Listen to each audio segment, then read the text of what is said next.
নমস্কার বন্ধুরা, test best রেসিপিতে সবাইকে স্বাগত।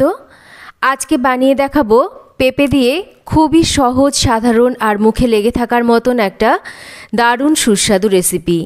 এইভাবে যদি পেঁপে রান্না করে নেওয়া হয় তাহলে যারা পেঁপে একদমই খেতে পছন্দ করেন না বা পেঁপে খান না, তারাও কিন্তু বুঝতেই পারবেন না যে এটা পেঁপে দিয়ে তৈরি। আর তাছাড়া এই রেসিপিটা ভাত বলুন, রুটি, পরোটা, লুচি সব কিছুর সাথেই কিন্তু ভীষণই খেতে ভালো লাগে। আর রেসিপিটা হাত চেটে খাওয়ার মতন একটা রেসিপি। তাহলে চলুন আজকের রেসিপিটা দেখে নেওয়া যাক।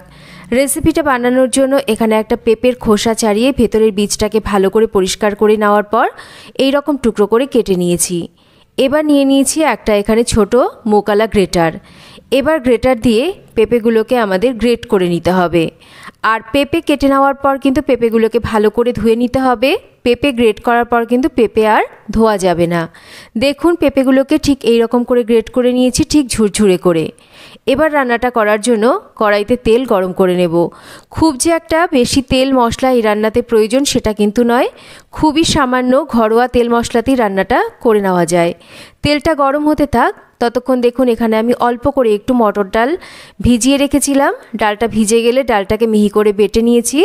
ডালের মধ্যে একটু লবণ, হলুদ আর একটু কালো জিরে দিয়ে ভালো করে ডালটাকে ফেটিয়ে নেওয়ার পর খুবই ছোট্ট ছোট্ট করে বড়া এখানে ভেজে নিচ্ছি। আর ডালটাকে কিন্তু খুব ভালো করে ফেটিয়ে নিতে হবে। দেখুন বড়াগুলোকে এপিট ওপিট করে বেশ একটু মুচমুচে করে ভেজে নিয়েছি। এবার ভেজে নেওয়া বড়াগুলোকে আমরা তুলে নেব। বড়া ভেজে তুলে নেওয়ার পর এবার ফোড়নে দিচ্ছি একটা ছোট ছোট টুকরো করে কেটে নেওয়া শুকনো লঙ্কা, একটা তেজপাতা আর সামান্য করে একটু পাঁচ ফোড়ন। ফোড়নটাকে একটু ভেজে নেওয়ার পর এখানে পেঁপেতে দেওয়ার জন্য এরকম ছোট করে আলু কেটে নিয়েছি। আলুর টুকরোগুলোকে সামান্য লবণ দিয়ে একটু ভেজে নেব। আলুগুলোকে সামান্য লবণ দিয়ে ভেজে নিলে আলুটা তাড়াতাড়ি ভাজাও হবে, তাছাড়া আলুর মধ্যে লবণটাও কিন্তু ভালো করে ঢুকবে। দেখুন আলুটাকে মোটামুটি ভেজে নিয়েছি। এবার এর মধ্যে দিয়ে দেব আমি আদা কাঁচা লঙ্কা বাটা। আমি কয়েকটা কাঁচা লঙ্কা আর অল্প একটু আদা বেটে নিয়েছিলাম। তার সাথে দিচ্ছি পরিমাণ মতন হলুদ, খুবই সামান্য করে একটু জিরের গুঁড়ো, অল্প একটু জল দিয়ে এবার ভালো করে মশলাটাকে একটু আমাদের কষিয়ে নিতে হবে। মশলা ভালো করে কষিয়ে নেওয়ার পর এবার গ্রেট করে নেওয়া পেঁপেটাকে দিয়ে দিতে হবে। বাদ বাকি স্বাদ মতন লবণ এখানে দিয়ে দিচ্ছি। একই সাথে স্বাদ মতন একটু মিষ্টিও এখানে দিয়ে দিতে হবে। দেব এখানে কিছুটা ভাজা বাদাম। এবার সমস্ত কিছুকে ভালো করে নাড়াচাড়া করে মিশিয়ে নিয়ে রান্না করতে হবে। গ্যাসের ফ্লেমটাকে লো টু মিডিয়ামে রেখে ভালো করে সমস্ত কিছুকে মিশিয়ে নিয়ে আমি 3 থেকে 4 মিনিট রান্না করে নিয়েছি। দেখুন রান্না করতে করতে পেঁপেটা বেশ একটু নরম হয়ে গেছে আর এই রকম একটু মজে গেছে। এবার আমাদের একটু ঢাকা দিয়ে একদম লো ফ্লেমে রেখে রান্না করতে হবে। দেখুন কিছুক্ষণ পর ঢাকাটা সরিয়ে নিচ্ছি। পেঁপেটা বেশ নরম হয়ে গেছে, আলুটাও কিন্তু মোটামুটি নরম হয়ে গেছে। আর আলুটা কিন্তু এখনও একটু সেদ্ধ হতে বাকি আছে, কিন্তু একটু জলের প্রয়োজন। খুব বেশি কিন্তু রান্নাটা জল জলে হবে না, একদমই রান্নাটা কিন্তু শুকনো শুকনো হবে। তাই খুবই সামান্য করে যাতে আলুটা একটু সেদ্ধ হয়, হাতে করে এই রকম একটু করে জলের ছেটা এখানে আমি দিয়ে দিচ্ছি, যাতে করে পেঁপে আলু যেটুকু সেদ্ধ হতে বাকি আছে সেটুকু ভালো করে সেদ্ধ হয়ে যায়। জলের ছেটা দিয়ে দেওয়ার পর সমস্ত কিছুকে ভালো করে নাড়াচাড়া করে মিশিয়ে নিতে হবে।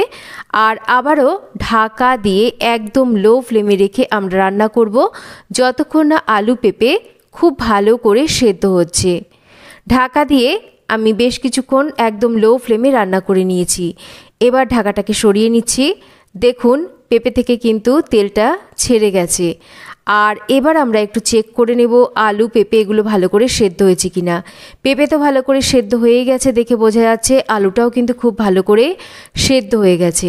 আর ঢাকা দিয়ে রান্না করার দরকার নেই। এবার এর মধ্যে আগে থেকে ভেজে নেওয়া ডালের বড়াগুলোকে আমাদের দিয়ে দিতে হবে। একই সাথে এখানে দিয়ে দেব একটু গরম মশলা গুঁড়ো।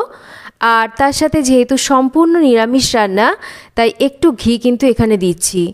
এবার এই সমস্ত কিছুকে দিয়ে গ্যাসের ফ্লেমটাকে মিডিয়ামে রেখে আরও 2 মিনিট নাড়াচাড়া করে রান্না করে নেব। মিনিট 2 একটু নাড়াচাড়া করে রান্না করে নেওয়ার পর এবার একদম লো ফ্লেমে রেখে একটু ঢাকা দিয়ে মিনিট 2 আমরা রান্না করব। একটু ঢাকা দিয়ে 2 মিনিট একটু রাখলে কি হবে, এখানে যে ঘি গরম মশলার ফ্লেভারটা সেটা কিন্তু এই পেঁপের মধ্যে সুন্দরভাবে বসে যাবে। তাতে করে পেঁপেটা খেতে খুবই ভালো লাগবে। মিনিট 2 আমি লো ফ্লেমে রেখে ঢাকা দিয়ে রান্না করে নিয়েছি। রান্নাটা আমাদের অলমোস্ট রেডি। এবার এটাকে নামিয়ে সার্ভ করতে পারি। রান্নাটা কিন্তু আবারও বলছি এরকমই শুকনো শুকনো হবে, খুব বেশি কিন্তু এটা ঘাটা ঘাটা হবে না। দেখুন রান্নাটা কিন্তু সার্ভ করে দিয়েছি। গরম ভাত বলুন বা রুটি পরোটা লুচি সব কিছুর সাথে পেঁপের এই রান্না খেতে কিন্তু অসাধারণ লাগে। একই রকম পেঁপের রেসিপি না বানিয়ে একটু এইভাবে যদি আমরা মাঝে মাঝে বানিয়ে নিই তাহলে বাড়ির সবাই কিন্তু খুশি হয়ে যায় আর সবাই তৃপ্তি করেও খায়। তো কেমন লাগলো আজকের এই খুব সহজ সাধারণ পেঁপের রেসিপি একটা কমেন্ট করে জানাবেন। রেসিপি ভালো লাগলে একটা লাইক করবেন, রেসিপিটা শেয়ার করবেন, আর যদি চ্যানেল সাবস্ক্রাইব করা না থাকে তাহলে চ্যানেলটাকে সাবস্ক্রাইব করবেন। সবাই ভালো থাকবেন, আবার ফিরে আসবো নতুন কোনো রেসিপি নিয়ে।